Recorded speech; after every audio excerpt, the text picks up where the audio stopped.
What's up, guys? It's Fernando back with another video. Today we'll be doing my Raw recap and review for the June 8th episode. To start off, we had a fantastic episode. I really enjoyed every single thing in this entire show, top to bottom. Every single match was great. Every single promo was great. This King of the Ring tournament has really elevated these shows these past couple of weeks because it gives us a big giant story that WWE needs to tell, while also progressing small stories within in the tournament and starting feuds, progressing feuds, and they're really giving these mid-card titles here on Raw, especially on Raw, time to work and matches, and it's producing great wrestling matches. And that's what they did here. It all blended so well, and they even amplified some feuds, in my opinion. So let's get into it.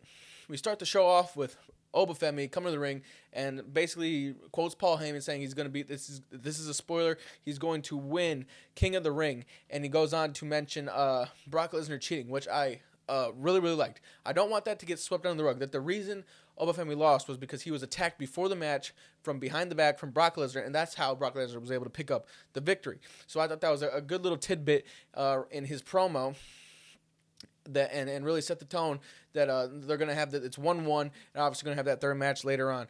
But Dom's music hits, he comes to the ring, he's cutting a promo, basically calling Oba a rookie, getting booed out the building. This Paris crowd was amazing. They were fantastic. They really made this show even better than it already was. But anyways, he comes to the ring, calling him a rookie, getting booed off the building. You can barely understand what he's saying. You can't even hear him.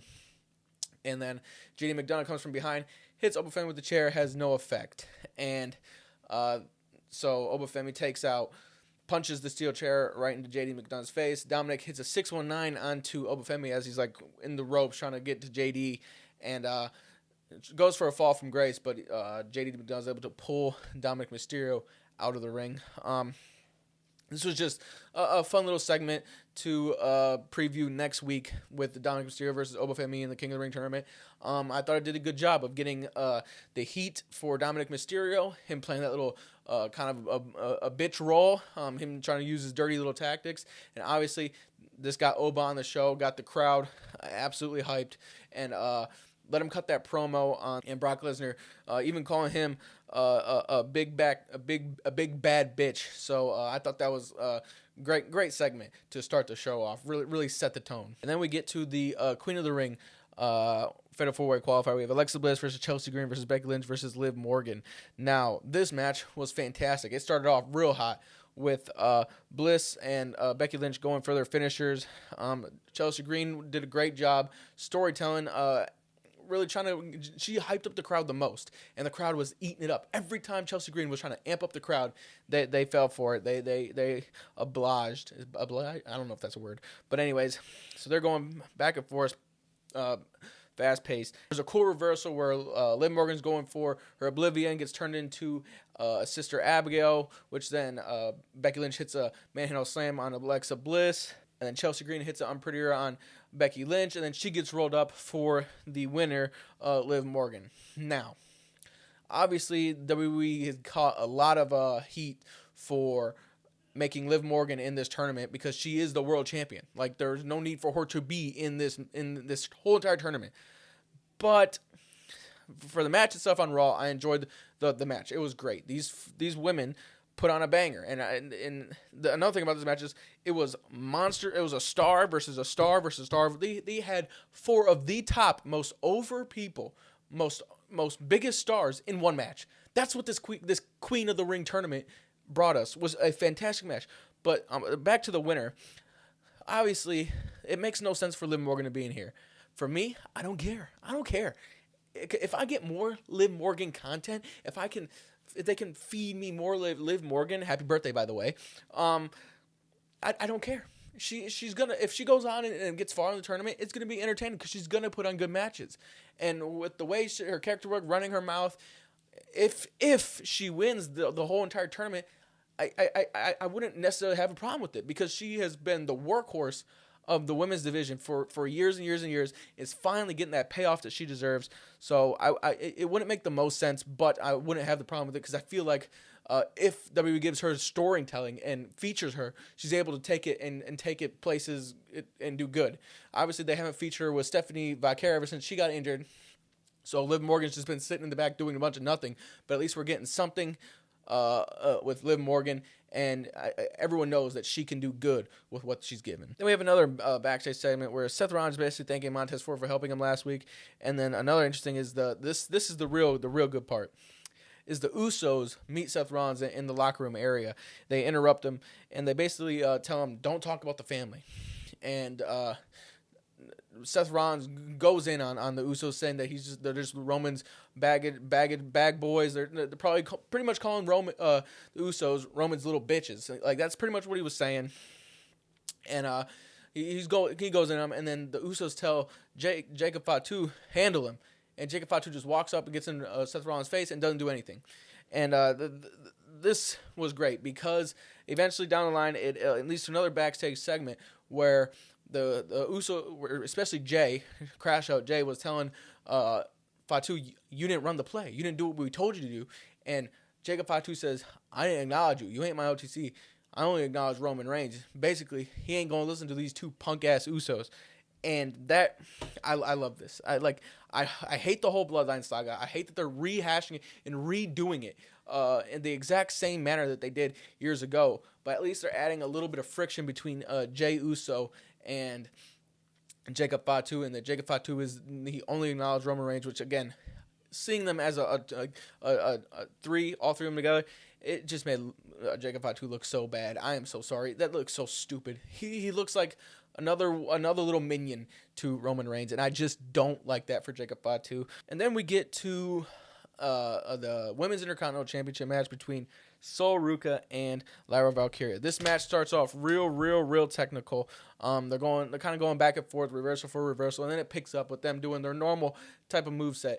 Both of them were countering really good with handstands. Just they knew each other real well. There's some confusing parts of the match where they kind of didn't. It looked like they kind of didn't realize at where they were in the ring. I mean, but I'm gonna let that slide. That was nothing. But they go back and forth in a really good match. I feel like they weren't given their full. They didn't give their full potential here. Like, hopefully they're saving like a bigger match for something better. You know, like obviously a Peely or something like that. And they both give 120% in that match. But anyways, it ends with Lyra Valkyria going for like one of her spin kicks, her foot getting caught on the rope, and then she gets hit with a Soul Snatcher, and Soul's able to pick up the victory here.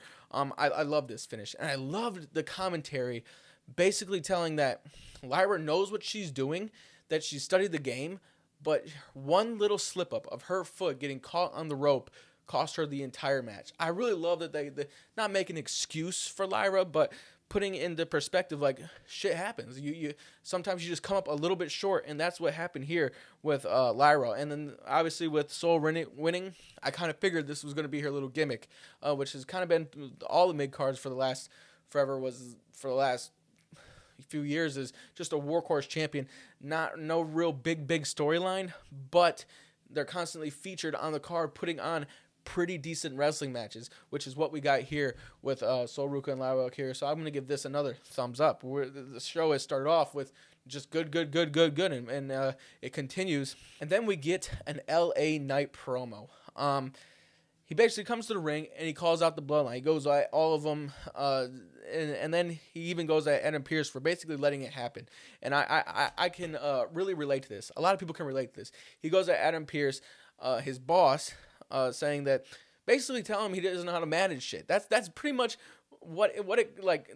If I compare it to, it's like a regular person telling their boss that they don't know how to manage their department. So that's what that was. I thought that was really cool. And he goes in on them for a while, saying that Roman wasn't able to do it by himself, that he thinks the Bloodline is going to get involved in his King of the Ring match and all this yada yada yada. But that leads to Jay coming to the ring. A long time we haven't seen him running back, but he ends up running it back. The crowd in Paris is going absolutely insane for Jey Uso. And he short little promo. He basically just says warning shot right at LA Knight. So he says that, he walks out of the ring, and LA Knight goes in. He tells him that he respected Jey Uso all this other stuff. But then he says, "Screw your family." Him telling him to screw his family, and then Jey Uso taking his shirt off and just wanting to run to the ring and crash the fuck out was a great little addition here. And I really feel like that pushed over the edge to where now we can take this serious. We can take this little mini rivalry between Jey Uso and LA Knight and LA Knight and the Bloodline even more serious. But it ends with Jey trying to come to the ring, and then Jimmy eventually holds him back. And so I really like this segment because it made that feud feel a little bit more important, and we got LA Knight on the show, which is always a good thing, and him cutting a promo, which he does best. I'm just glad that. So another great thing. And then we get to my favorite part of the night. We have Penta versus Rey Mysterio for the Intercontinental Championship. Now, this match, I think this was the loudest match of the whole entire night. The crowd was behind both these guys. Both these guys are just absolutely like the highest of high baby faces, like the most. They're so loved, both these guys. The crowd was singing both their songs.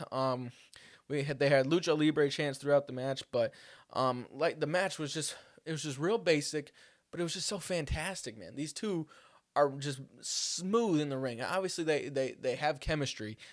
They've worked in the past, never in WWE. They've never had a one-on-one match in WWE, but they've worked in the past with each other. Obviously, both of them are absolute legends in the Lucha Libre style of wrestling. And some good classic moves. We even had a nasty Poison Rana where both of them landed on neck. Rey Mysterio's on his shoulders. He goes for the Poison Rana, and he lands on his neck. His whole fucking head is crooked. Penta lands on the tippy tip of his head. So we get that, and it eventually leads to Rey Mysterio going. He hits a 619. He goes for a splash. Penta gets the knees up and hits him with a Mexican Destroyer. And now Penta picks up the win here. And that wasn't the best part. The match was fantastic, but what they did after the match was brilliant. Rusev and Ethan Page come and attack Penta and Rey Mysterio after they just had a real physical, grueling match.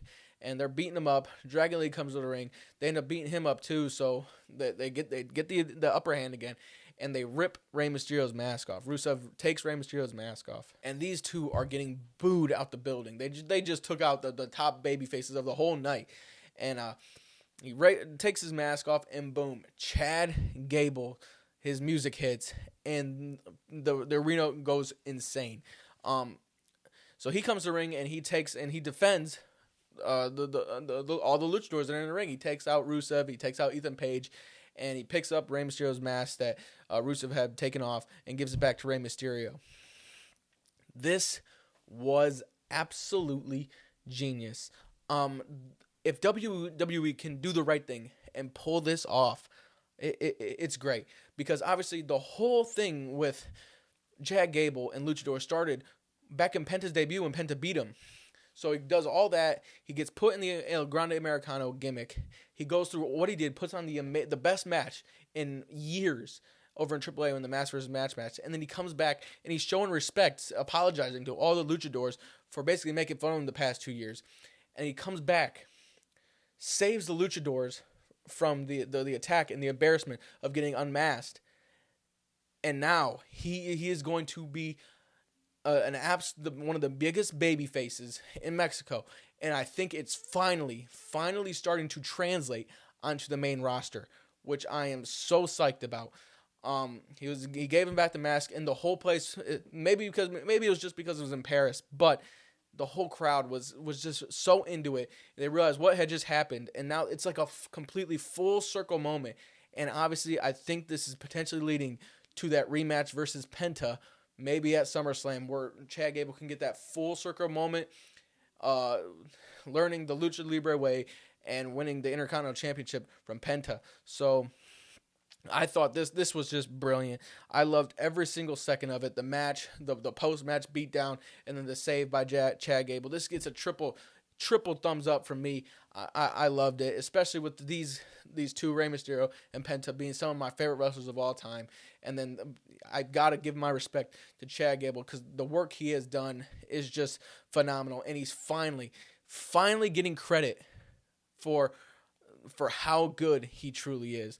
So again, amazing. And then we have the main event of the night. We have Seth Rollins versus Jevon Evans versus Ricky Sainz versus Tala Tonga.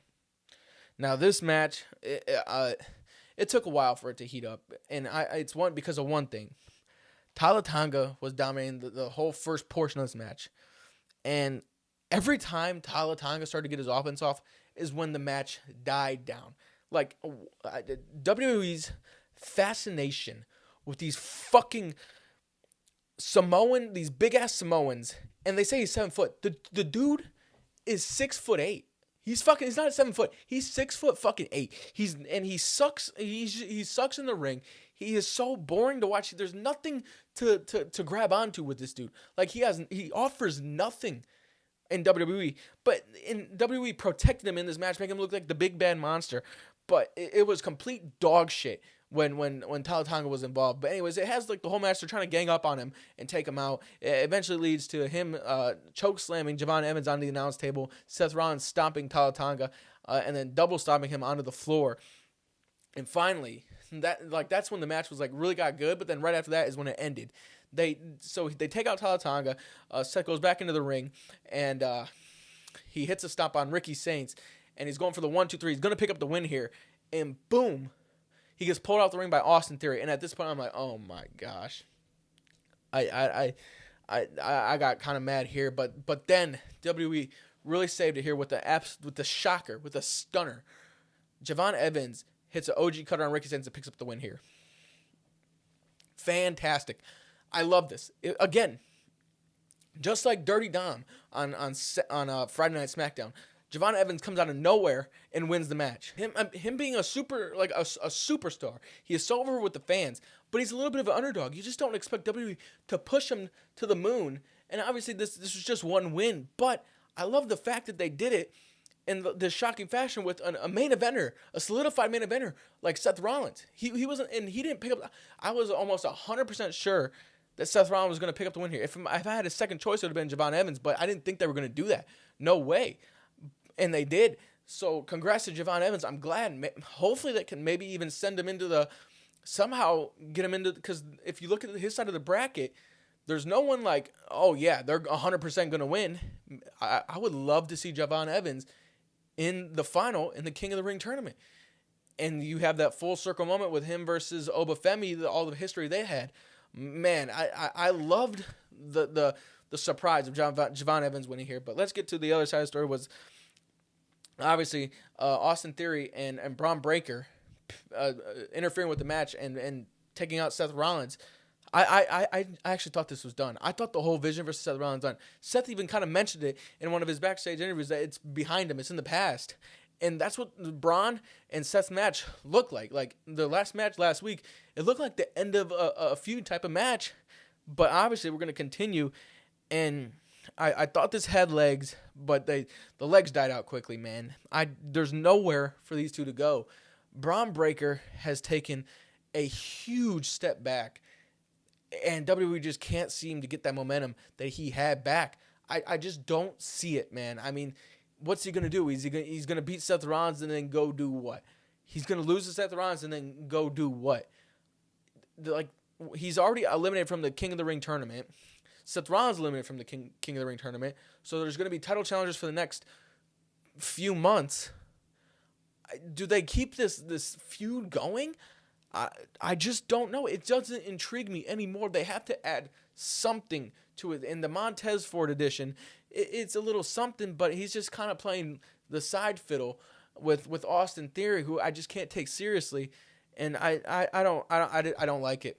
I really thought they were going to put an end to it and just scrap the whole Vision thing because of all the injuries, and there's nothing they could have done about it. It was just unfortunate circumstances that every member of the Vision got hurt and slowed everything down. But it has lost all legs, and that was my one bad part of the whole show, was knowing that this feud is going to continue when I really I thought it was done, but clearly not. So overall, I'm still going to give the show like maybe an 8 point. I'm probably going to give it an 8.2 out of 10. Just because from top to bottom it was great. It's very entertaining, good wrestling, good promos. elevated some storylines, rehashed one that I didn't want, but I was thoroughly entertained. And the Paris crowd made it even better. So good on WWE for this one. But thanks for watching. Make sure to stay tuned for that UFC Freedom 250 UFC White House card review video. I'm gonna do that one as soon as it's over on Sunday. It's gonna be on Sunday night because that's when they do. Of course, I'll be back here for SmackDown on Friday night. But yeah, thanks for watching. I'll see y'all later and have a good one.